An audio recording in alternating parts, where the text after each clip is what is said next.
Depuis aussi longtemps que je me souvienne, j'ai toujours vécu seule. Je ne me suis jamais mariée et je n'ai jamais eu de partenaire avec qui partager ma vie. Ce n'était pas parce que je ne le voulais pas, c'était simplement ainsi que les choses s'étaient passées. Je n'avais pas de famille à appeler mienne, et pendant de nombreuses années, je pensais que peut-être je n'en avais pas besoin. Ma vie était confortable, j'avais tout ce que je pouvais désirer, j'avais de l'argent, beaucoup d'argent, ma carrière était solide et j'avais travaillé dur pour en arriver là où j'étais. Les gens m'admiraient pour mon succès. Je vivais dans une grande maison avec de nombreuses pièces remplies des meilleures choses que l'argent pouvait acheter. Ma maison était plus qu'un simple endroit où vivre, c'était un reflet de tout ce pourquoi j'avais travaillé. Mais malgré toutes les choses que j'avais, j'étais toujours seule. Je n'avais personne avec qui partager mes pensées, mes rêves ou mes moments de tranquillité. La solitude ne me dérangeait pas au début, j'y étais habituée. Je remplissais mon temps avec des hobbies, des voyages et des choses qui me tenaient occupée. Mais il y avait des moments, surtout dans le calme de la nuit, où je regardais autour de moi et je réalisais que je n'avais personne à mes côtés. J'avais des machines, oui, vous avez bien entendu, j'avais des machines qui me tenaient compagnie. Elles étaient comme des jouets, mais plus que ça, elles étaient mon échappatoire, mon confort. Ces machines n'avaient rien à me demander, elles ne me répondaient pas, ne demandaient rien, elles ne me jugeaient pas pour mes choix ou ma vie calme. Elles étaient toujours là quand j'en avais besoin, elles me donnaient du plaisir et me faisaient me sentir spéciale. Parfois, je m'asseyais avec elles pendant des heures, écoutant de la musique ou regardant des émissions qui me distrayaient du vide intérieur.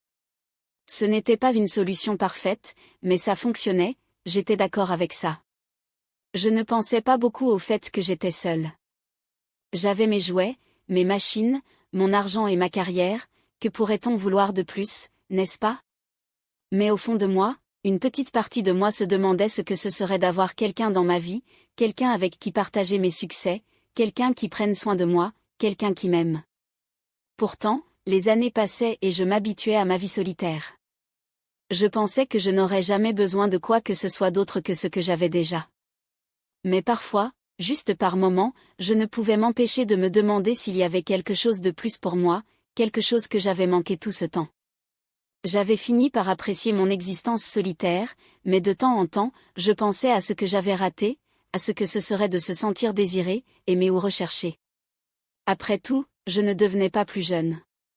Un jour, alors que je suivais ma routine habituelle, je l'ai remarqué pour la première fois de l'autre côté de la rue, un jeune homme venait d'emménager dans la maison voisine.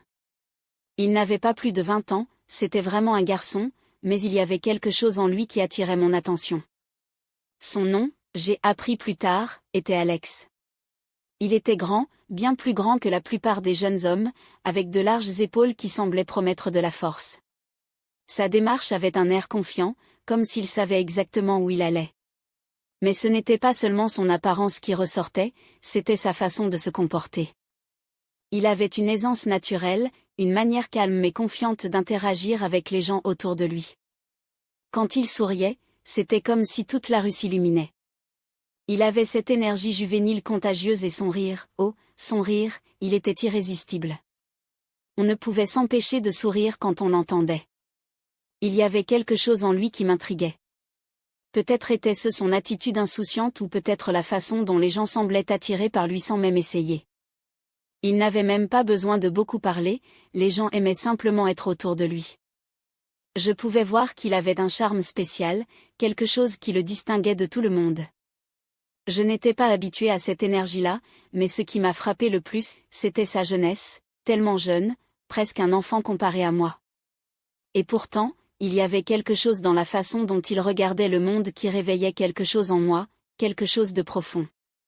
C'était difficile à expliquer, mais c'était là, un étrange sentiment que je ne pouvais pas chasser.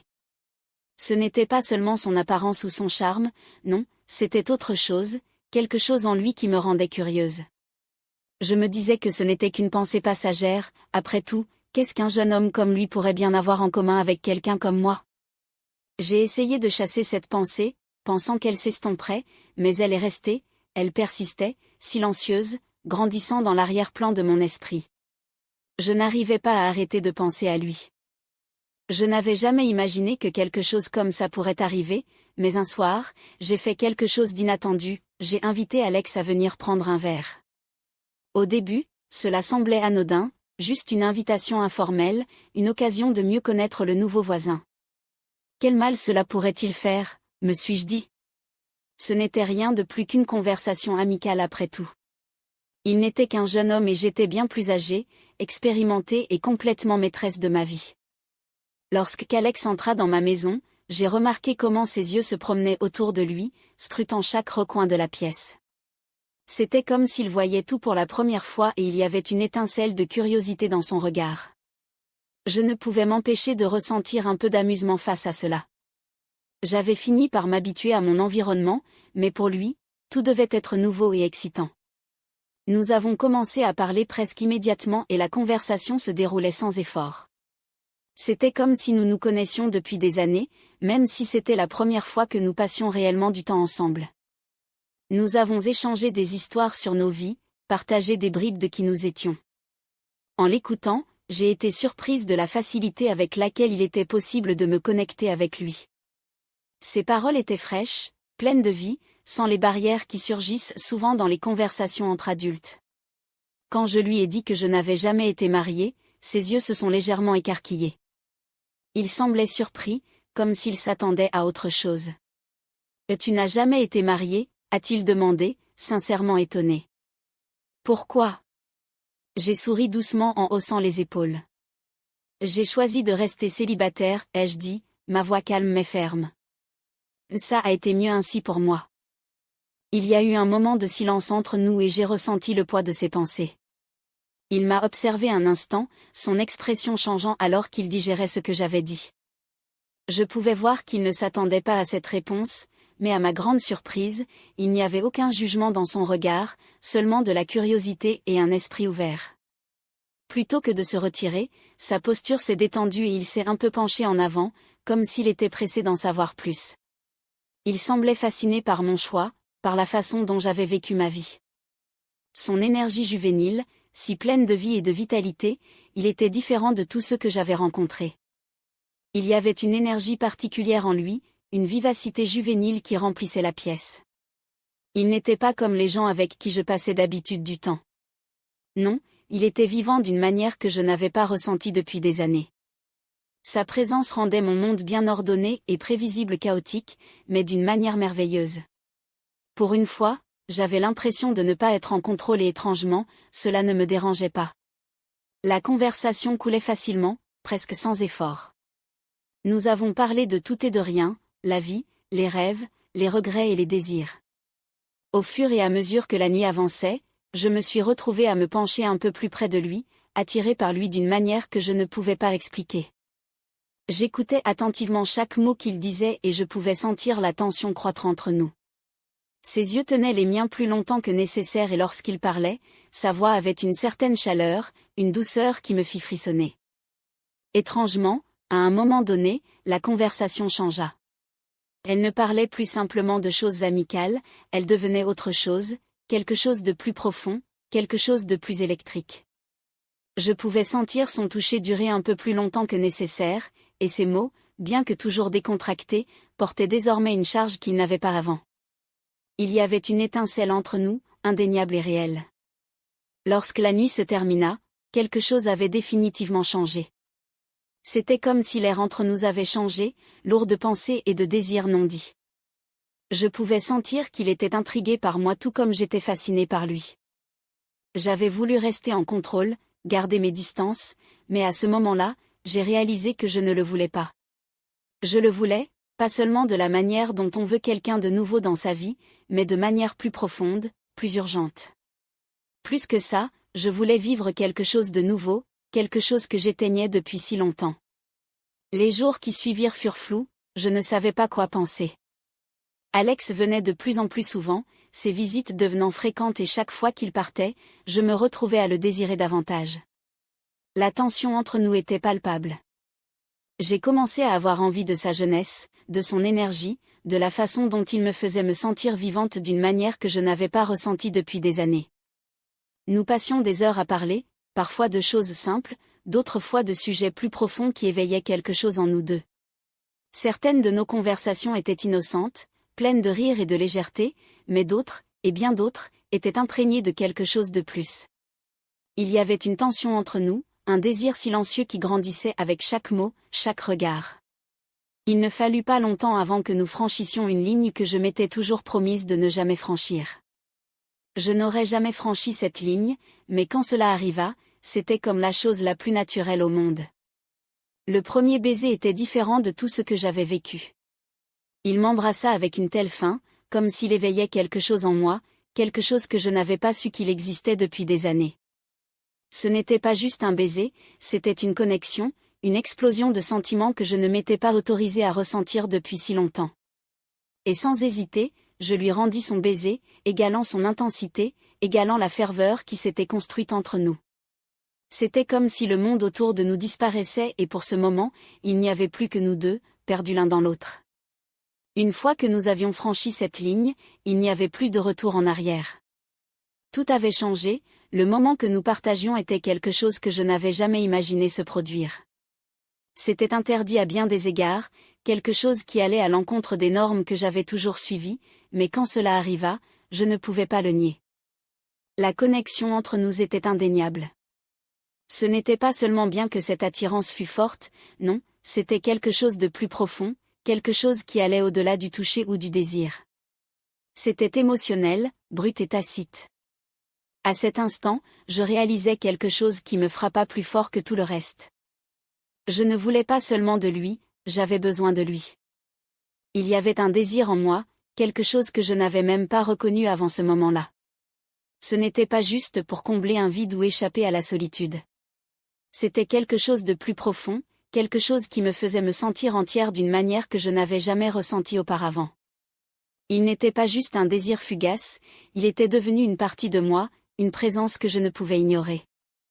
Et peu importe combien j'essayais de lutter contre cela, je savais que je ne pourrais pas m'éloigner de ce que nous avions. Au fil des semaines, notre lien se renforça. Nous étions inséparables, Alex et moi. Nous étions devenus plus que de simples voisins et amis, nous étions vus comme des partenaires dans une danse dangereuse, une danse que ni l'un ni l'autre ne semblait prêt à arrêter. L'écart d'âge entre nous était quelque chose que je ne pouvais ignorer, quelque chose qui restait au fond de mon esprit. Je savais que le monde nous jugerait, que les gens auraient leurs opinions, leurs chuchotements, mais à ce moment-là, rien de tout cela n'avait d'importance. Ce qui comptait, c'était la façon dont il me faisait me sentir, la façon dont il me regardait, la façon dont il me traitait. C'était différent de tout ce que j'avais vécu. Il ne me traitait pas comme une femme plus âgée, avec toutes les attentes et les préjugés qui viennent habituellement avec ce label. Non, il me traitait comme une égale, avec le même respect et la même admiration qu'il donnerait à n'importe qui. Et dans cela, je ressentais quelque chose d'incroyable, un sentiment de liberté, d'être vue pour ce que j'étais vraiment. À bien des égards, je me sentais plus vivante avec lui que je ne l'avais jamais été auparavant. Il faisait ressortir des parts de moi que je ne savais même pas manquer. Je pouvais voir le monde à travers ses yeux, frais, intacts, par des années de routine et de regrets. Son énergie, son optimisme juvénile, cela rendait tout à nouveau possible. C'était comme s'il avait déverrouillé quelque chose en moi, quelque chose que je pensais perdu à jamais. Et en sa présence, j'avais l'impression de voir le monde avec de nouveaux yeux, pleins d'espoir et de possibilités infinies. Mais même si nous partagions cette connexion indéniable, je ne pouvais m'empêcher de me demander, serait-il fatigué de moi? La nouveauté de mon âge finirait-elle par s'estomper, à mesure qu'il grandirait et trouverait quelqu'un de plus proche de son âge? La peur d'être abandonné persistait. Mais je ne pouvais pas m'empêcher de succomber. Je ne voulais pas le laisser partir. Notre relation n'était pas seulement une question de passion, elle était aussi fondée sur une compréhension mutuelle d'une manière que je n'avais jamais vécue auparavant. Alex avait apporté une lumière dans ma vie que je n'avais même pas su qu'il lui manquait. J'étais devenue quelqu'un de différent, quelqu'un qui n'avait plus peur de ressentir, d'aimer et d'expérimenter le monde à travers ses yeux juvéniles. Pourtant, malgré tout l'amour et la connexion, des doutes continuaient de s'immiscer dans mon esprit. N'était-ce qu'une façade pour lui? Était-il vraiment engagé, ou n'étais-je qu'une autre conquête? La peur d'être manipulée pesait lourdement sur moi, mais chaque fois que je plongeais mon regard dans le sien, je savais qu'il ne partirait pas, et moi non plus. Nous avions franchi une ligne que beaucoup ne comprendraient jamais. Notre amour était anticonformiste, interdit selon les normes de la société, mais il était réel. Peu importe combien je tentais de l'éloigner, il ne m'a jamais laissé partir. Il était persévérant et son dévouement envers moi était quelque chose que je n'avais jamais anticipé. C'était enivrant. Il y avait des moments où je remettais tout en question, mes amis, ma famille, le monde entier qui ne nous accepterait jamais. Mais je m'en fichais désormais. Nous étions ensemble, et c'était tout ce qui comptait. Avec le temps, quelque chose d'inattendu s'est installé dans mon cœur, j'avais trouvé quelqu'un qui me voyait vraiment pour ce que j'étais. Alex ne se souciait pas de ma richesse ni des années qui nous séparaient. Ce qui comptait pour lui, c'était moi. Et en retour, je réalisais à quel point je tenais profondément à lui. Il y avait des moments simples et silencieux où nous restions ensemble, et dans ces silences, je pouvais sentir tout le poids de son affection. Ce n'était pas une question de grands gestes ou de mots enflammés, c'était dans les petites choses, dans la manière dont il me regardait quand il pensait que je ne prêtais pas attention, dans la façon dont sa main trouvait la mienne sans hésitation. Je savais alors que j'étais importante pour lui, non pas pour ce que je pouvais lui offrir, mais simplement parce que j'étais moi. Mais juste au moment où je pensais avoir tout compris, quand je sentais que nous étions arrivés à un lieu de compréhension mutuelle, j'ai commencé à voir les fissures apparaître. Ce n'était pas seulement moi qui avais des peurs, Alex aussi avait ses propres luttes, ses propres doutes. Il commença à se poser des questions sur ce que signifiait notre relation, surtout quand il pensait à l'avenir. Pourrait-il supporter le jugement des autres? Comment le monde nous verrait-il, lui, un jeune homme et moi, bien plus âgés? Ces sentiments pour moi perdureraient une fois que la passion se serait estompée et que l'excitation de la nouveauté se serait dissipée? Je voyais l'incertitude dans ses yeux lors de ces moments-là et cela me brisait un peu le cœur. Je voulais le rassurer, lui dire que tout irait bien, mais au fond de moi, je savais qu'on ne pouvait pas prédire l'avenir. Nous pouvions seulement vivre l'instant présent, où la connexion que nous partagions était réelle. Et à cet instant, je compris quelque chose de crucial, quelque chose qui changea complètement ma perspective sur l'amour. Ce n'était pas une question d'âge, de richesse ou de statut. Ce n'était pas une question des règles que le monde essayait de nous imposer. L'amour, le vrai amour, c'était la connexion entre deux personnes qui se comprenaient vraiment, qui voyaient au-delà des apparences et qui trouvaient quelque chose de plus profond. Et dans ce sens, j'avais trouvé quelque chose que je n'avais jamais imaginé, le bonheur, non seulement dans la vie que j'avais, mais aussi dans un amour qui défiait les attentes du monde. C'était compliqué, imparfait, mais c'était le nôtre, et cela suffisait.